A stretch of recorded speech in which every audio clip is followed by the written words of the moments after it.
Hello, welcome to great KAGI, regular KAGI action.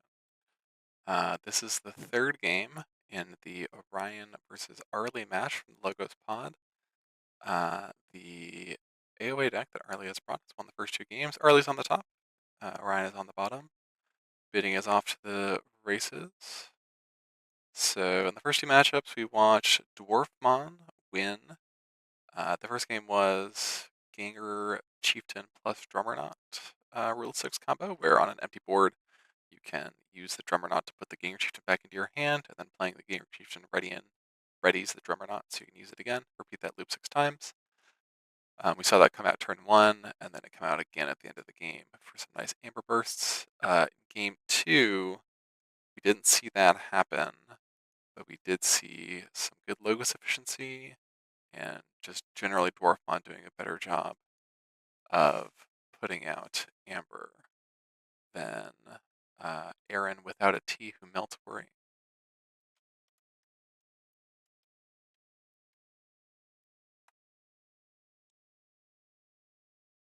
So the problem for this Draconic Measure stack is that it wants its creatures to live, but Dwarfmon has a bunch of creature control in it. Big Brobnar board, Relentless Assault lets you ready and fight with 3 creatures. Champion's Challenge wipes the board. Bouncing Death Quark kills creature. Creatures don't live very long against Dwarfmon here. So the bid is 8 chains, and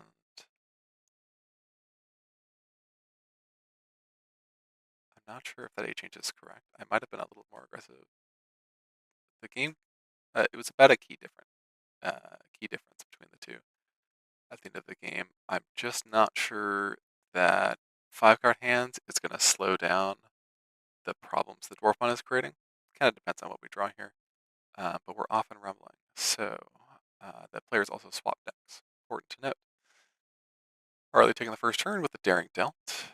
Beautiful Dragon, 4 power, 1 armor. After fight, gain 1 amber for each ready friendly creature of the active house. Then Orion playing Dwarfmon, taking a Logos turn, a Desanya. Doesn't really do much besides having 4 power in this matchup, and a Library of Babel, an artifact. The location type that has action, draw a card. So we haven't really seen, we saw a little bit of it in game 2 that you haven't seen, but you're just going to have to trust me that we saw it.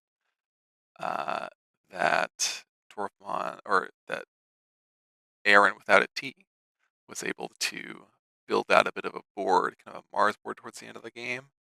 And we're seeing a bit of a Dragon's board here with a Snapper Den, the Daring Dealt we saw in turn 1, and then an Ouroboros pipped replacement targ.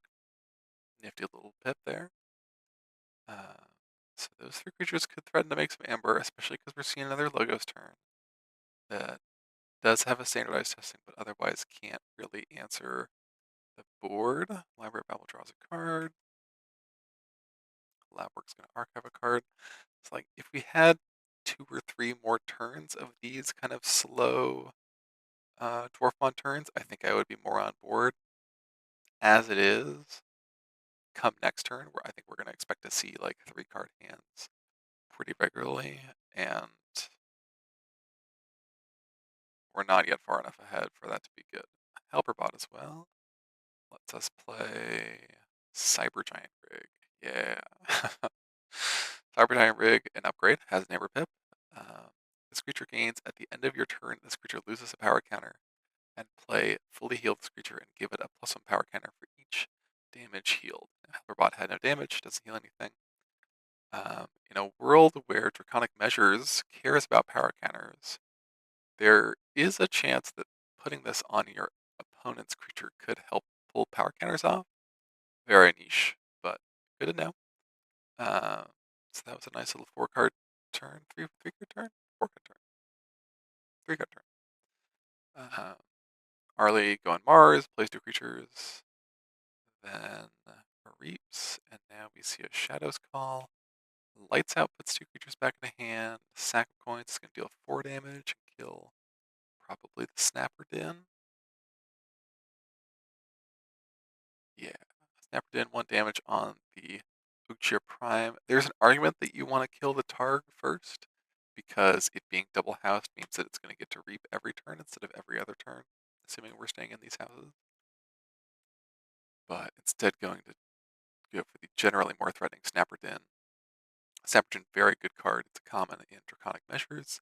It's a 3-power creature type dragon. It has Entrench, which means you don't have to ready it at the end of your turn if it's exhausted. And then at the end of your turn, if it is exhausted, deal 1 damage to an enemy creature for each amber in your opponent's pool. Very powerful effect, and because it is worded in this way, you can split up that damage. So if you have 5 1-power creatures you need to kill and they have 5 amber in their pool, you can kill all of them very easily. We see an Ouroboros Call here, Targ reaps, Vanguard Wounds kills the Helper Bot, and then 2 dragons, including the Daring to help make their return. Drummernaut is the play, has 11 power because of a Blood of the Titans, and then gets to fight Noxious Ionox. It does not have poison. I think I mistakenly thought it said poison, and it doesn't. 11 power is not enough to clear the board. So we see a Tremor to stun everything, and then King or Chieftain stays in hand. So we drew. Still get to draw 3 cards. Okay. Cards are moving. So in the first 2 games, we never really saw a big board from Aaron without a T live very long. At least they came up and they went away about as fast as they came up. So 3 creature board here is a good start. Keeps the drummer not at bay for now. What is the follow-up? The follow-up is the first unfathomable turn of the game. Knuckler, gonna add some extra armor. An Abyssal Sight here would be pretty nifty. There it is. Kills the Uchiha Prime and could let us pull out a King or Chieftain. It could let us pull out one of the 2 Too Much to Protect the deck has. There are a lot of Swindle, also a very good target. So, a little outdated in the modern era, but Swindle, a Shadow's action with Alpha. So this must be the first card that you play, and Omega. So after you play this card, you end your playing card's step, and has the play steal 3. So it's your entire turn, but you get to steal 3 with it. Still powerful. Still a powerful thing you can do. Stealing 3 is a very good use of your turn. So we get a Call of the Void as well to exhaust the Drummernaut. And that means the King or Chieftain is still floating around. So if we can find some more Brobnar, maybe we are ready to start making a bunch of Amber. But like here, we're still even. Like this is things going well for Aaron without a T, and we are still even on Amber. And I'm not sure there's going to be an easy way to get ahead. Part of the trick here is that the Dragon's House historically kind of wants to be behind, and then take advantage of that. Things like Pip the Pilfer lets you steal 2 when you're down on keys, but only captures 2 if you're even. Some of the cards care about being overwhelmed, which we also are not. Let's see, Shadow's Call, Long Fuse Mines, Too Much to Protect, get to check at 7. 1 Too Much to Protect is gone, so we don't have to worry about that, and unlikely that we're holding the other Too Much to Protect in this scenario, I think. Very powerful card though. Shadow's action has an Amber Pip action. Play steal all but 6 of your opponent's Amber. So we were kind of dancing around check here on Arly's side. We don't have to worry about going above 6 really. Just kind of assume that we're going to be able to burst without punishment. But we need to have burst in hand for that to be relevant. Dragons is the call. It's going to unstun the rest of the board. Combo this up with a second Snapper Din. That would clear the Drummernaut. Ley Lines exhaust the Drummernaut. Still not bad. Got our board ready and threatening again. What else? seen 6 Dragon's cards. Arcane Relief, okay. That lets us ready and use, so we get a Reap. Gets us to 8. He's going to get forged by the Age of Ascension deck. Still can't go full Drummerknot yet. I think. Go on Brobner anyway. Gain your chieftain. Takes out the nut.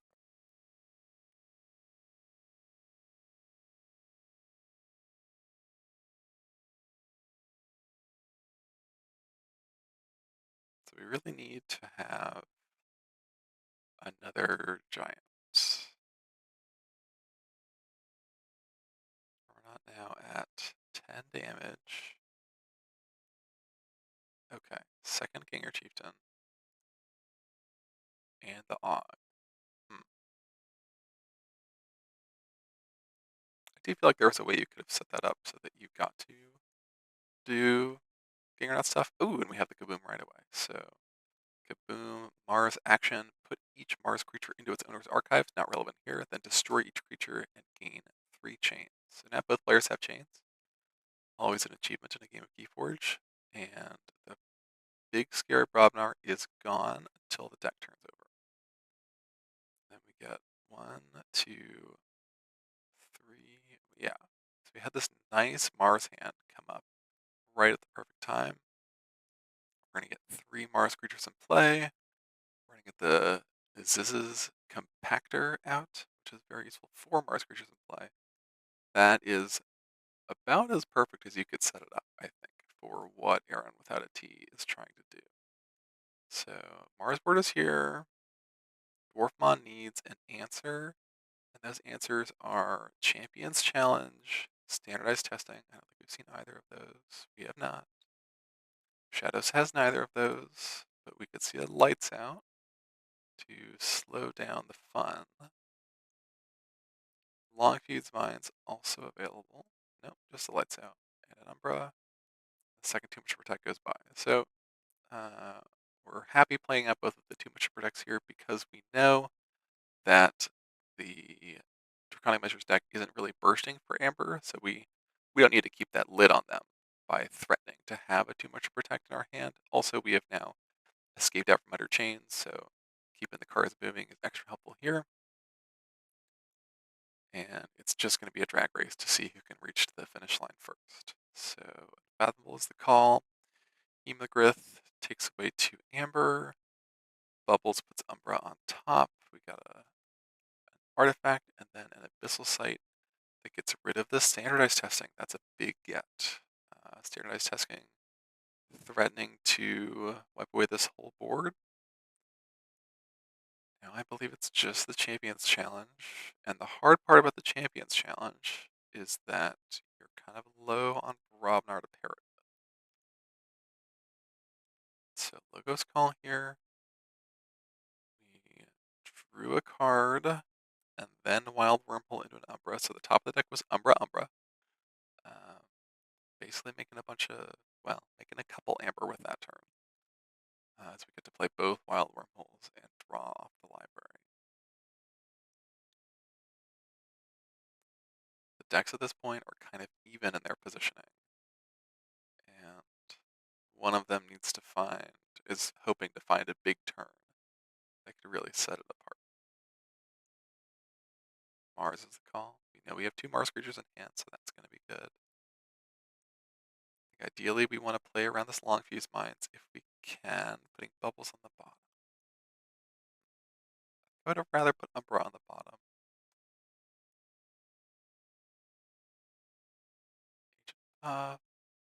But powering up this Targ is good because it helps play around the mines.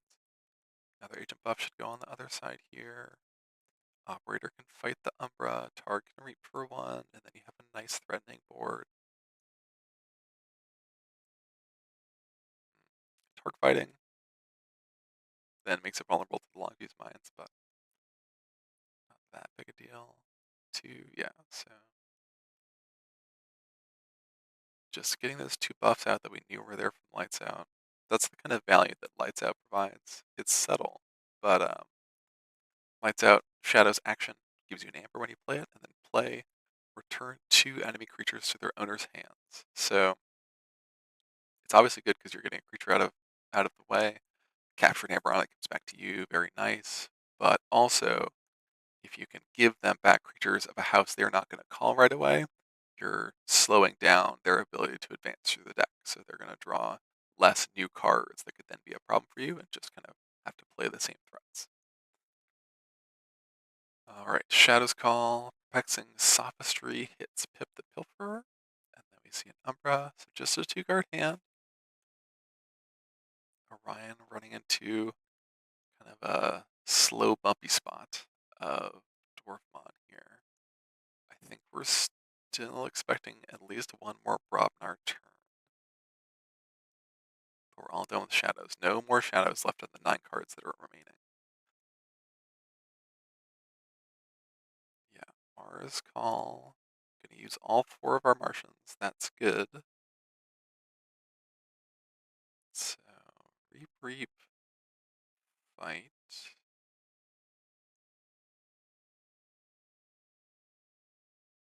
We left Operator exhausted.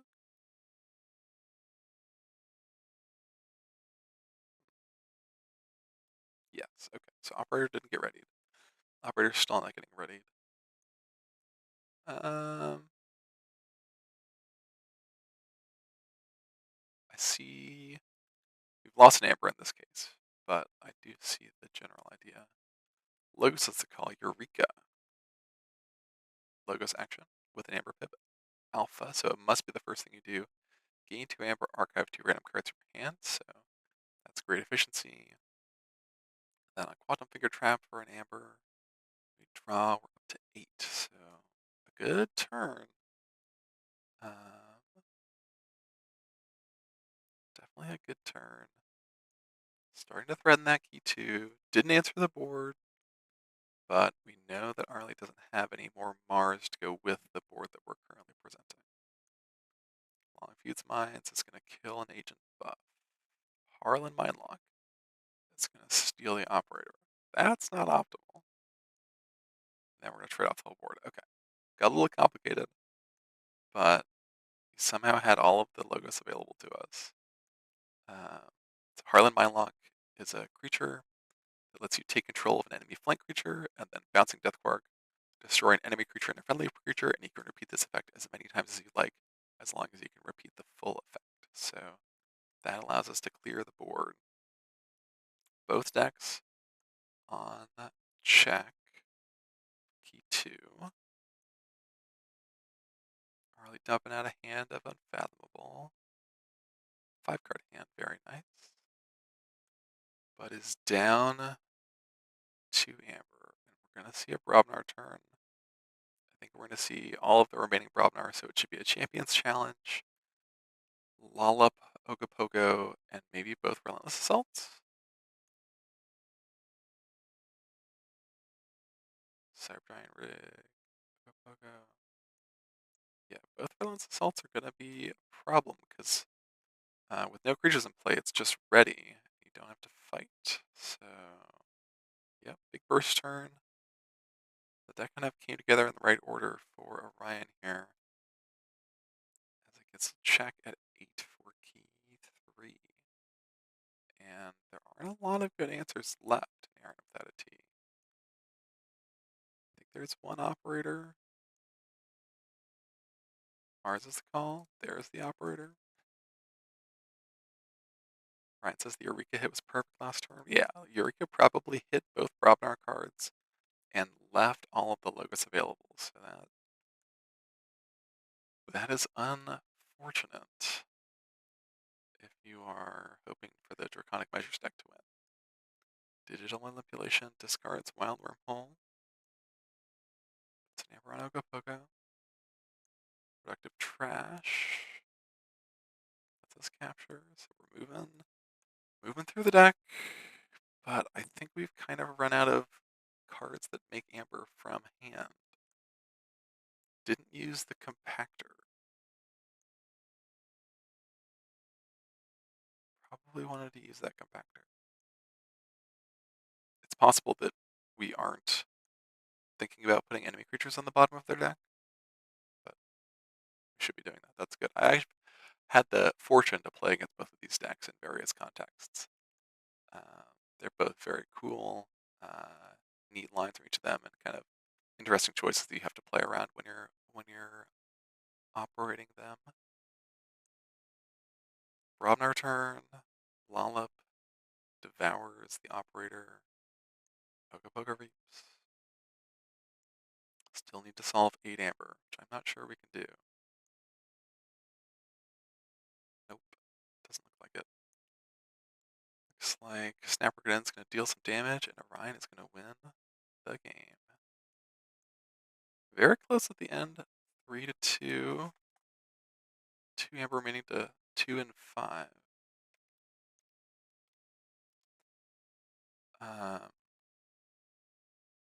Both decks kind of had things go right for them when they needed them to.